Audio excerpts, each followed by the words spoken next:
the Caucasians and the other people in the area, maybe the Latinos, they love the fried rice and the Chinese food. So you're gonna target them. Maybe you're gonna have some Chinese ads in Spanish. In LA, you hear it. Oh, what are they? Come to Chow Beans, Chinese restaurant. Yeah, you listen to the Loca, KLLA. They have all the different stuff on there. So they advertise that. Right?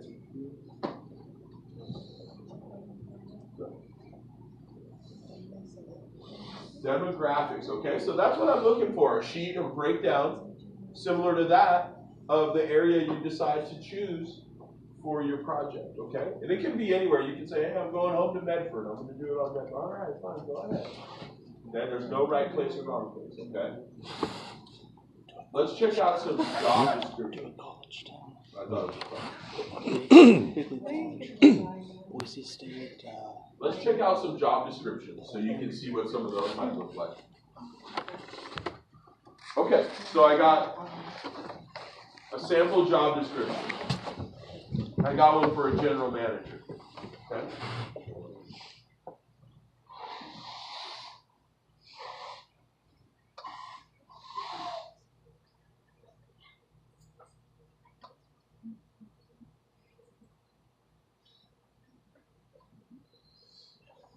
Sample job description. All right. So you want me to read it to you? Does that sound good? Sure. Can we pull it up a little bit? Sure. Can't see. All right. Job descriptions. I'm reading from the top there. Sample job descriptions for retail food businesses. Job descriptions typically contain a job title, a brief summary of the job, detailed and specific duties and responsibilities, and candidate qualifications. They are used for employee orientation, training, performance evaluations, and just about all aspects of employment. They also provide legal protections for your business. When you give somebody a contract and the job descriptions in there, they adhere to the contract. That means they have to perform to the duties that are listed inside the contractual agreement between both parties. Wow, that sounded pretty legit. General manager. Job description. The general manager, GM for short, okay, is directly responsible for the proper operation of all departments, includes meeting our high standards on quality, operating a clean and safe environment while achieving sales and budget cost goals. Specific duties and responsibilities. Leadership. The general manager is directly responsible for creating a fun, clean, upbeat, and productive work environment. Projection of a positive can-do attitude is required at all times. The GM is responsible for development of the staff in all aspects of the operation, including, but not limited to, they love using that, specific job duties, customer awareness and customer service, and sanitation standards. So his main or her main focus would be the specific job duties of other people and training them, making sure they know what their job is. Customer service and awareness, making sure that they understand that there's customers there, they're pissed off, they're happy, they're providing a quality customer service. And if they can't provide a quality customer service, they coach them on how to provide quality customer service. And sanitation standards, they check everything around the facility to make sure that other people are doing their job, ensuring that things are clean, put away properly, organized, the bathroom is clean, the graffiti's not in there, and all that kind of stuff like that, right? Personnel. Responsible for recruiting, hiring, training, developing, and scheduling a quality staff which will ensure quality food being served in a timely manner to guests. So there you go. On a personnel note, the person will be in charge of getting people in to interview them, doing the hiring, getting them trained, developing their skills to try to get them to maybe you hire them in as a dishwasher, but your plan is, hey, I really want you to cook, so we're gonna get you, get you on training on how to cook. Or maybe the person's been a dishwasher for 5 years and been the best dishwasher of all time, and you're like, dude, it's time for a promotion, man. We need to move you up the food chain. It's enough of this washing dishes for you. We're going to have you become a salad chef or whatever, okay?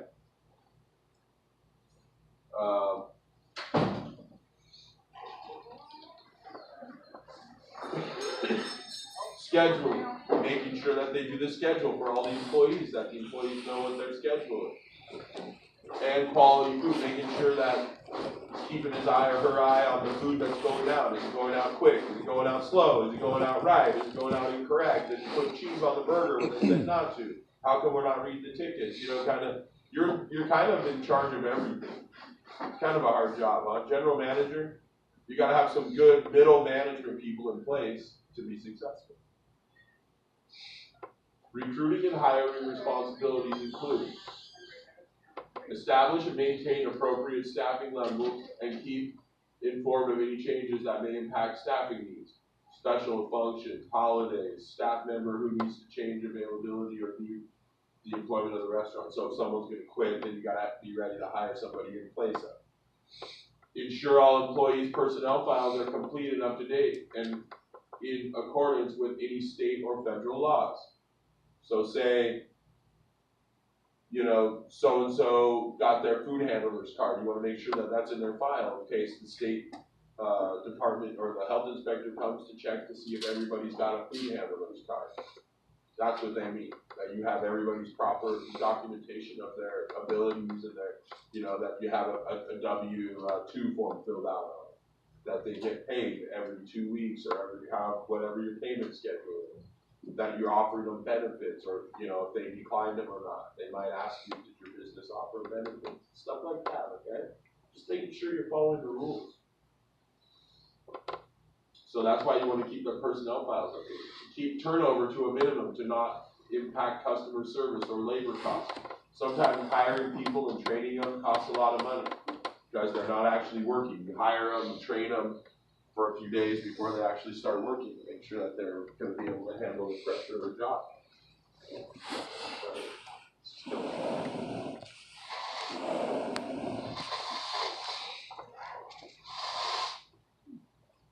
Conduct interviews to determine any trends that might be costing turnover among the ranks. Exit interviews, sorry. So like, if you leave a job for any reason, sometimes they'll do an exit interview with you. They'll want to ask you, like, how come you're leaving? Was it a great experience? Was there something that caused you to want to quit working here? What happened that made you change or shift your attitude towards wanting to be here and not wanting to be here and stuff like that? I think those are important pieces of information if you're a manager, because sometimes it's your day off or you're not always there and you wonder how things are going when you're not there. Maybe that's when some of these things happen. And then you find out that, hey, last Friday when I was off, they gave Cameron a bad time, and then on Monday when I came back, she said, you know, Chef, my last day is next Friday. That's it, I had enough of this shit. Oh, what happened? Oh, so-and-so gave me the business about this, that, and the other thing. That was just the last time. I don't need to hear it anymore. I got a new job. I start on Monday next week. Okay. How does that leave me feeling? Because I was the one maybe that hired Cameron and brought her on and trained her, and she was a really great employee, but the one day I wasn't there, one of my other staff members decided to do that, and now I'm reaping, you know, not the benefits of hiring the best person I could have. Now I'm searching for a new employee, and I've trained this girl up, and she's got some really good skills, and now another shop is going to get her, and they're going to increase their quality because she's going to go over there. You see what I mean? Now my competition is getting one of my best workers. Now I'm down one really good worker, and I got to train somebody to be able to get to that level. Am I going to find somebody that has 2 years in the same job? Probably not. So you see what I mean? Why it's so important to, and that way you can figure out what's going on, so you can end that. You know, so you can say, hey, we're not doing this anymore, man. This is why so and so quit. This is why so and so quit. Now you're not going to get fired over it, but if it happens again, you sure will.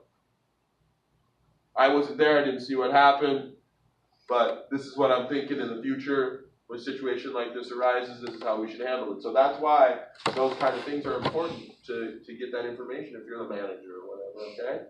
So let's keep going down the list here. Let me see what else. Establish a training program to ensure all employees are educated in the use of all the equipment and, okay, establish a cleaning okay, hold on. Sorry, so establish a training program so that people are allowed to work on their own. Make sure they know how to use the equipment. You know, how many times have you been using something that you're like, oh man, I'm not sure how this works. It could be really dangerous, like a meat slicer, and then all of a sudden all 4 of your fingers are cut off, and you're like, oh God. It's also on the general manager, workers' comp.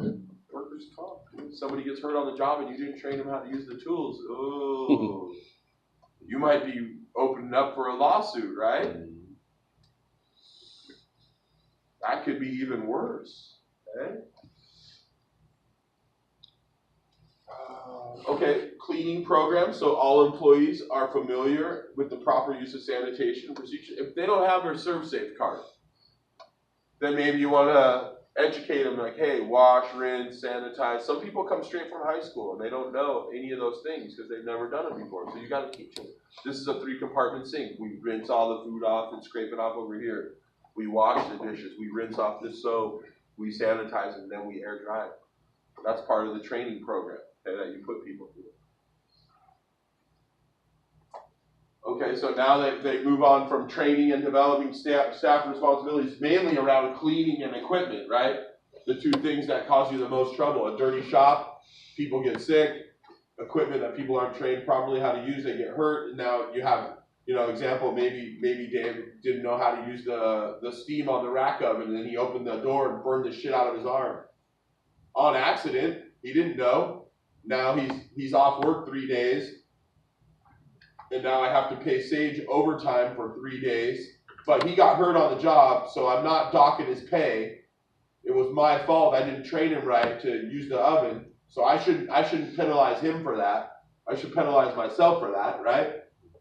Don't you agree? Yes. So I should still pay Dave his 3 days off because he got burned. But now I got to pay Sage overtime for 3 days because she's like, I'll do it, chef. What the hell? I'll make $20 an hour for 8 hours a day for 3 days. My normal rate of pay for Dave is maybe $14 an hour, so now I'm paying $34 an hour for Sage to work 24 hours. That fucks up my labor budget really bad, man, right, for the week. You don't think about it like that, but that's what happens on paper. Because we don't live our lives on paper. We're freaking cooks and artists, chefs. We live our life by touch and feel and sight and vision. We don't live our lives by numbers. We're not bean counter type people. We're visual learners. We need visual things to help us make it through the day. We need to see something badass and be like, I'm ready for the next one. Yeah, right? It's true. I know. I'm the same way, huh? But unfortunately, I've been on the other side of the fence. So I know what it takes to run a really great operation as far as paperworking, food costs, all these things that add up to cause you a lot of trouble that you don't need. So you try to keep those things out of the wind, so they don't blow back on you, huh? Keep those things, at the forefront. I used to, when I was head chef, I got my first chef job when I was like 24 years old. I was a young man. There was people older than me working on my staff, So to get respect was kind of hard a little bit at first, right? So who the fuck are you, man? What have you done? No, just because you know how to cook really good. Oh no, actually I know how to add up all this shit. And I know how to do your time card so you get paid every other Friday. Oh. So what I would do is I would have a staff meeting with my guys and ladies from the kitchen. And I would say, hey guys, on labor, we're over our budget, dude. We need to be more productive in the time that we're here. On food, we're doing really good. We haven't been wasting a lot of food. What does this equate to for you? Maybe a Christmas bonus. Whoa. See, I tied it together for them. So that way I could get them to buy into what I wanted them to do. I was only the executive chef. But I had a general manager. He wanted all these things, the same things. Yeah, make sure that we had, the chef was there. We had all the employees on deck to do the swimming pool, the golf course, the restaurant, the cafeteria, the employee meal, whatever, you know. But you know, every manager in a you know different levels has to do different things to get their staff motivated to work for them and stuff like that. So that's really at the end of the day, you're a motivator when you're in charge of people. You know, you're a leader. You influence people to do the right things or do what you're asking them to do and stuff like that. You know, even if they don't want to do it, you still kind of sell it to them so it sounds good. You know, like I never would say, "Hey, dude, so-and-so called in sick. I need someone to work." People, when you say I need someone to work, people are like, "Ooh, I'm just about done with my shift." Right? I mean, come on, you just did 10 hours, grueling 10 hours. You want to fucking sign up for another 8? Sometimes no, right? Now, if you were walking on sunshine all day and it was a fucking great day, you're like, hell yeah, I'll do 6 more hours. Yeah, you got it. You know? But I used to say, who needs extra money?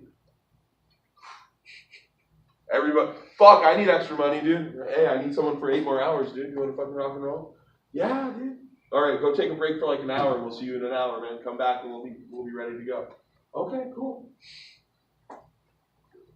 Now instead of saying, hey, who wants to work, and nobody responding, and you know, then kind of like, what happens to the morale? Goes down, right, Levi? Instead, I say, who wants to make extra money? That automatically brings morale up because now I'm offering my staff members a chance to make more money. And what do they do when they work? What do you go to work for? Money. To make fucking money, right? All right, then. I don't think I need to say anything else about that. I think that's, you know, the best way, okay? Man, my boss used to do it to me all the time. I was like 18 years old. He knew I didn't have enough money to buy any fucking food or anything, man. He was like, DZ, you need extra money for the rent this week or what? Yeah. All right, dude. You're on Sunday, buddy. You don't have Sunday off, man. We'll see you at like 6 in the morning to do brunch. I know you close on Saturday night. Try to at least go to sleep for a little while. But I would come in fucking ready to go, man. He would say, I can't believe you have so much energy, man. You bring so much energy. Brunch was boring as shit for like 7 years, and then you showed up. Now brunch is fun again. And the old timers are like, fuck these goddamn kids driving us crazy. These guys are like 50 years old. They're like, I'm making an omelet with my eyes closed. Literally. With their eyes closed and put it on the plate and everything. You're like, oh my God, dude. How many of those have you made in your life? Like 1 million every Sunday for like the last fucking 25 years. Then I think the time when I was like, brunch sucks was Mother's Day. It was 4 o'clock in the afternoon and we still had a stack of tickets like this big that we still had to cook from the brunch. I was like, how is this still brunch, dude? This is like Brinner. And the chef's like, well, you're lucky that we're not going to be open for dinner tonight because we're still cooking this shit. And I was like, what does that mean? He's like, yeah, I was going to ask you to set up for dinner right now. Oh, shit. Once in a while, they gave me a double shift there when I was, I was 18 years old. A double shift, 18 hours on your feet with an hour break in between, and then an hour to get to work and an hour to get home. That's like a 21-hour day, dude. That's some serious fucking shit, man. Let me tell you what, it took me like 3 days to recover from that when I was like 18 years old. Like the next day, I woke up at like 2 o'clock in the afternoon going, what the fuck happened? Then I would like go eat something and go back to my house or my little apartment or whatever and just go back to sleep. And then the next day I'd wake up on Sunday or whatever. No, I usually had Monday and Tuesday off. So Tuesday I'd wake up around 7 and be like, fuck, I'm tired. And I would do whatever, But by 7 or 8 o'clock at night, I was done. And then the next day, Wednesday, I had to go back to work. So I would go to sleep at a decent hour on that Tuesday. So yeah, after a while, every Sunday was a double shift. Every Sunday was a double brunch and dinner. And I did 3 stations for dinner by myself. But that's how I learned how to do all this shit. Was I saving them money? Oh, I'm sure. I'm sure they were like, woohoo, yeah, you get the night off. The sous chef was like, I'm leaving, dude. Go watch X-Files. I was like, X-Files? What is this show you talking? Mortar and skull. I used to work Sundays. So being in charge, so that's what job description, you gotta motivate people, that should be some of the stuff you put in your job description for a management person, right? I think I shared a lot of really cool info with you there. You could tailor your own, okay, you guys? And like I said, you can find something online, but reword it in your own words, please, okay? Don't just copy and paste that. That's weak sauce, man, okay? You're not going to understand what the hell you're even putting down there. If I asked you, what does this say? One time somebody copied and pasted the two different ones together, and then it said general manager, makes all the roles, makes all the... Hey.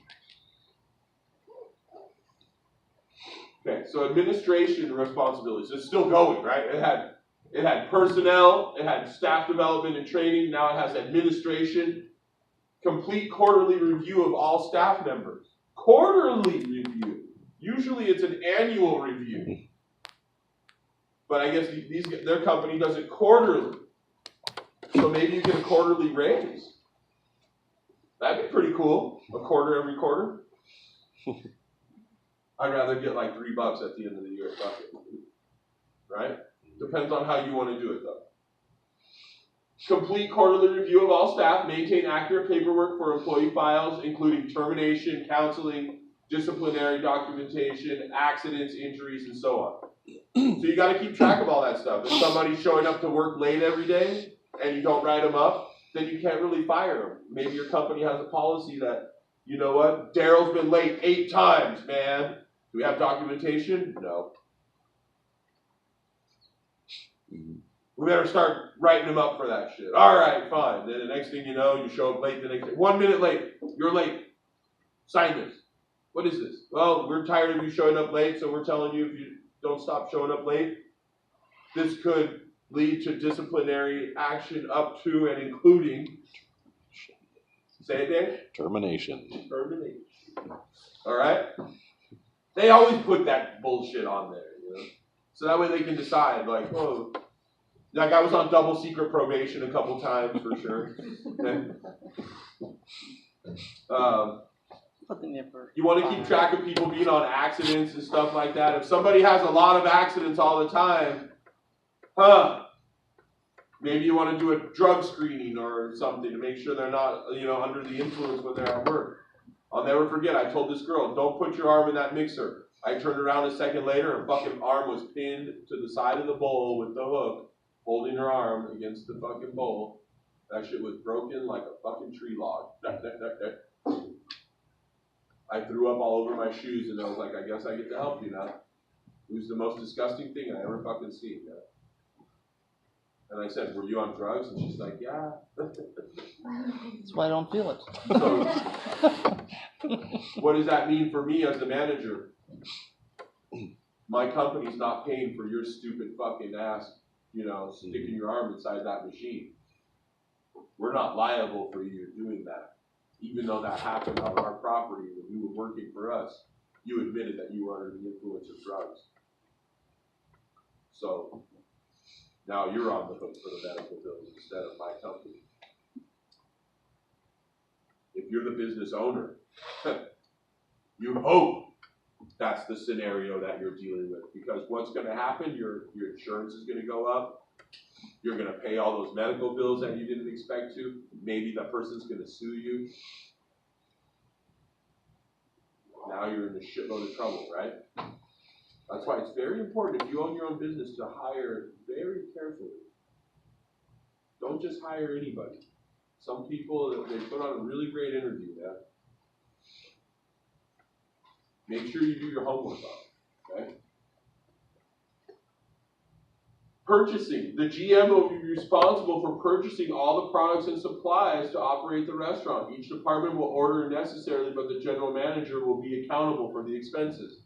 So general manager might say, all right, executive chef, you order all the food, you make sure it's here, stay within your budgetary needs, otherwise I'll get involved. Food and beverage, you're in charge of ordering all the wine, all the beverages and all that stuff. Make sure you stay in line, That's how you do it.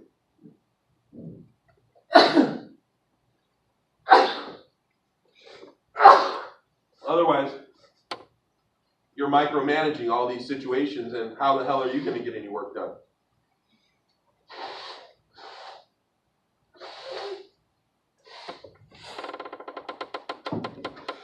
You still have to come up with a budget. You still have to do your reviews and all that stuff. If you're just constantly going and doing the ordering for everybody else, then how are you going to get your work done? Does that make sense? So then we go to financially and profitability. The GM is responsible for working with the ownership to maximize sales and profits through menu design and food management, labor costs. The general manager is expected to work with the ownership in analyzing food costs, kitchen labor costs, occupancy, and supply costs as it affects the businesses. From this analysis, the general manager is expected to develop, implement a game plan, and control future costs and issues. So, by learning annually what happens, by breaking down your thing every quarter, you're going to see where you're up, where you're down, and then you can make adjustments. And they're expecting this person to be able to make adjustments to make more money, more money, more money. After a certain amount of time, though, you've done all you can do. There's not much else you can do except for raise the menu prices. The GM will be responsible to produce and complete an accurate physical inventory at least once a week or as deemed necessary by ownership. Keep track of your supplies. If you're doing inventory every week, then you know what you have on deck. If you're doing inventory once a month, and if you're doing inventory once a year, whoa. If you're doing inventory once a week, you kind of have it down to a science. You're really good at it. And you know exactly what you have on board. Hey, I have 5 filet mignons in the freezer. Guess what we're having for a Saturday night dinner? Filet mignon is on the menu. I want to get that out of there. I need space in the freezer for the party coming up next week with all the chocolate cakes. Okay? You might not know why, but that's why, right? You might not even know about the party for the chocolate cakes yet. But the general manager knows. That's why. So quality assurance and sanitation, there's another area.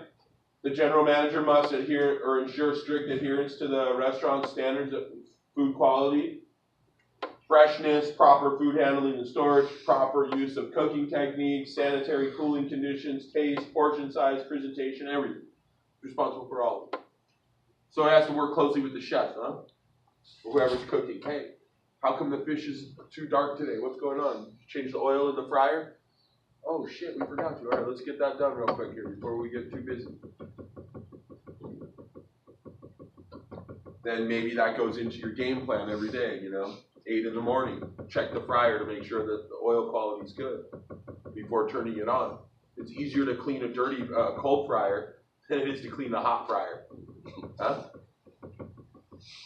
It's true. All right. Additionally, the general manager must maintain high standards in all areas of safety, security, and sanitation. Make sure things are locked up. Make sure people aren't coming onto the property that don't belong there. Make sure, so-and-so's daughter's not coming in the kitchen to pick up their dad at the end of the night or whatever. They could slip and fall in their high heels in there, and then you're on the hook for that shit. Okay? Also, preventative maintenance, cleaning, repairs, scheduled and timely maintenance on your units, on your tools, on your refrigeration, and stuff like that. And health department regulations are enforced on a daily basis, making sure that they talk with the health inspector when they come, getting the information they need to train their staff to be better at sanitation or better food handlers, better at storage products and things like that. So that way they don't get violations, because at the end of the day, the owner's going to come and say, how come we got a 92 on our health report and not a 98 or whatever, Then you have to explain what happened, why. And that's never fun, huh? When you have to defend yourself a little bit. Okay, so qualifications. To be qualified to be general manager. But that was a long job description. I went on a tangent on a couple of these. Able to train and develop a large staff. Able to stand for 8 to 10 hours a shift. Possesses strong leadership and team building skills. 2 years of management, 5 years of food service experience. And exhibit excellent cooking and culinary technical skills. Even though they might not be the chef, they're going to have to teach the chef how to do what they want them to do to perform on the job. Just because someone's a chef or executive chef doesn't mean that they can't learn something to better, service the customers that we have. Usually a general manager would have been a chef for 25 years and then became the food and beverage director for maybe 5 years and then got sick of that and then became the general manager. So yeah, they know all the routine, they know all the shit. So that's how they can help them be successful chefs, All right, here, executive chef. You guys take a look at that one. I'm gonna go wash my hands and stuff. I'll be right back.